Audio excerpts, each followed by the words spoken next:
तुम्ही बनवलेले पोहे खाली चिकटतायत का? ते मोकळे सुटसुटीत होत नाहीयेत का? तर हा व्हिडिओ तुमच्यासाठी आहे. पोहे हा महाराष्ट्रातील अतिशय लोकप्रिय व पारंपरिक नाश्ता आहे. शिजवायला सोपा, हलका, पचायला सुलभ असा पदार्थ असल्यामुळे लहानांपासून मोठ्यांपर्यंत सर्वांनाच आवडतो. तर आज आपण पोहे बनवणार आहोत, तेही अगदी मोकळे, सुटसुटीत, मऊ, लुसलुशीत. कसे बनवायचे यासाठी व्हिडिओ शेवटपर्यंत नक्की बघा आणि हो व्हिडिओ आवडला तर लाईक करा, शेअर करा आणि चॅनललाही सबस्क्राईब करा. चला तर मग रेसिपी सुरू करूया. पोहे बनवण्यासाठी 3 वाटी पोहे मी एका भांड्यामध्ये घेते आहे आणि याच्यामध्ये पाणी टाकून हे पोहे आपण अगदी स्वच्छ धुवून घेणार आहोत. इथे मी जाड पोहे वापरलेले आहेत. पोहे बनवताना तुम्ही कुठले पोहे वापरणार आहात तेही अगदी महत्त्वाचे आहे. पातळ पोहे असतील तर तुम्ही ते अगदी एकदाच धुवा आणि जाड पोहे असतील तर ते दोनदा धुतले तरीही चालतात. दोनदा धुवायचे आणि त्याचं काळं पाणी बघा किती निघतं. अगदी स्वच्छ धुवून घ्यायचे पोहे, तरच ते चवीला छान होतात.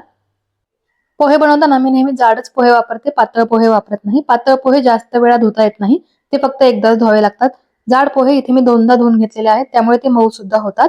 आता मी गॅसवरती कढई ठेवलेली आहे. कढईमध्ये आपण तेल टाकूया. 2 चमचे तेल कढईमध्ये टाकलेलं आहे. आता याच्यामध्ये मी शेंगदाणे टाकणार आहे. शेंगदाणे आपण तळून घेणार आहोत. पोह्यांमध्ये नेहमी तळलेले शेंगदाणे टाकायचे.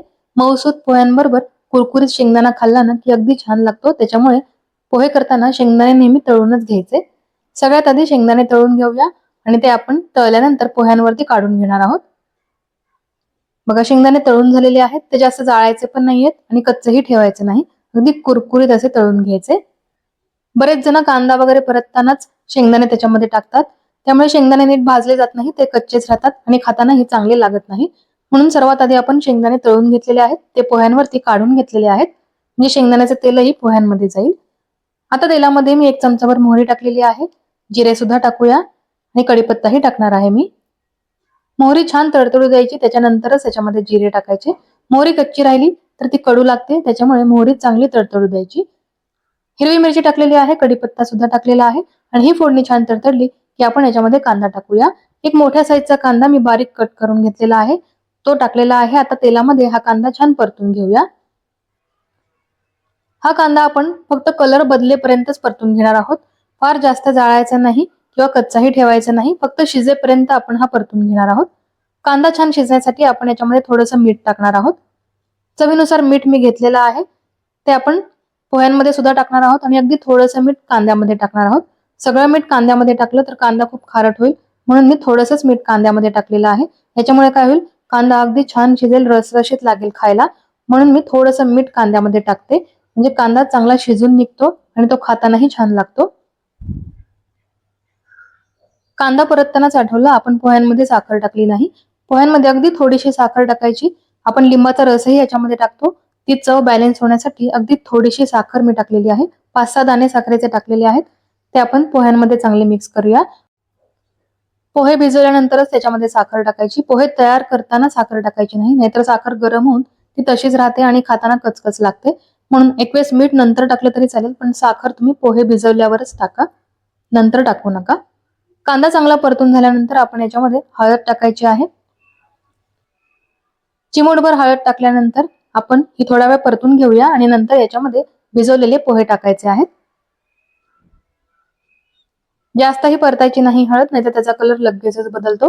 अगदी थोड्या वेळेस मी हळद परतून घेतलेली आहे आणि आता याच्यामध्ये पोहे टाकून घेऊया आणि पोहे चांगले मिक्स करूया. आणि इथे तुम्ही बघू शकता, पोहे अगदी मऊसूत दिसतायत ना आणि ते अगदी मोकळे सुटसुटीत सुद्धा झालेले आहेत. पोहे असेच भिजवून घ्यायचे, ते मऊ सुद्धा असायला पाहिजे आणि मोकळे सुटसुटीत सुद्धा असायला पाहिजे. आता आपण लिंबाचा रस याच्यामध्ये टाकूया. चतकोर लिंबाची फोड घेतलेली आहे आणि त्याचा रस मी पोह्यांवरती टाकलेला आहे. मीठ, साखर आपण आधीच टाकलेला आहे आणि आता लिंबाचा रसही टाकलेला आहे. आता आपण हे पोहे चांगले मिक्स करूया. आणि आपण जेव्हा पोहे मिक्स करतो ना, त्यावेळी गॅसची फ्लेम ही एकदम मंद ठेवायची, अजिबात मोठी करायची नाही. नाहीतर काय होतं, भिजवलेले पोहे हे पटकन कोरडे होऊन जातात. जर तुम्ही मोठा गॅस ठेवून पोहे हलवले तर ते कोरडे कोरडे होऊन जातात, मऊसूत राहत नाही. त्यामुळे यातलं पाणी जे आहे ना, ते अजिबात आटायला नको आणि पोहे कोरडे व्हायला नको. म्हणून आपण गॅसची फ्लेम मंद ठेवून हे पोहे छान हलवून घेतले. सर्वात शेवटी कोथिंबीर टाकलेली आहे. कोथिंबीर आता आपण पोह्यांमध्ये मिक्स करूया आणि याच्यावरती मी झाकण ठेवणार आहे आणि या पोह्यांना एक वाफ येऊ देणार आहे. जास्त वेळ नाही, अर्धा मिनिट भरच आपण झाकण ठेवणार आहोत. गॅसची फ्लेम मंद ठेवून याच्यावरती झाकण ठेवायचं आणि एक वाफ येऊ द्यायची. अगदी गरमागरम वाफावलेले पोहे. हा हा हा, सकाळचा नाश्ता पोह्यांनी सुरुवात झाली ना की अगदी मन प्रसन्न होऊन जातं.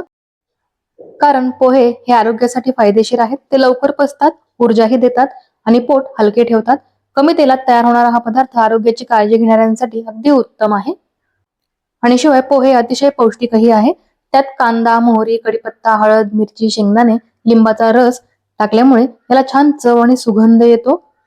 त्याचबरोबर शेंगदाण्यामुळे आपल्याला प्रोटीन मिळतं, लिंबामुळे व्हिटॅमिन सी मिळतं आणि तुम्ही याच्यामध्ये बटाटा, मटार किंवा काही डाळी सुद्धा टाकू शकता आणि पोहे आणखी चवदार बनवू शकता.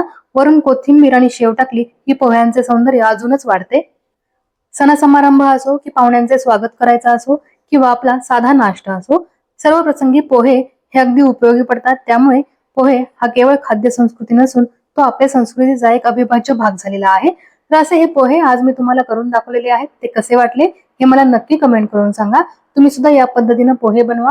आणि रेसिपी आवडली असेल तर व्हिडिओला लाईक करा, शेअरही करा आणि चॅनलवरती नवीन असाल तर चॅनलला जरूर सबस्क्राईब करा. कारण अशा साध्या आणि सोप्या रेसिपीज आपण आपल्या चॅनलवरती बघणार आहोत. आणि हो, बाजूची बेल आयकॉनही प्रेस करा, यामुळे तुम्हाला आपल्या चॅनलवरील नवीन नवीन रेसिपीचे नोटिफिकेशन हे लगेचच मिळणार आहे. तर नक्की व्हिडिओला लाईक करा, शेअर करा, चॅनलला सबस्क्राईब करायला बिलकुलच विसरू नका. अशीच मस्त रेसिपी घेऊन आपण पुन्हा भेटूया. धन्यवाद.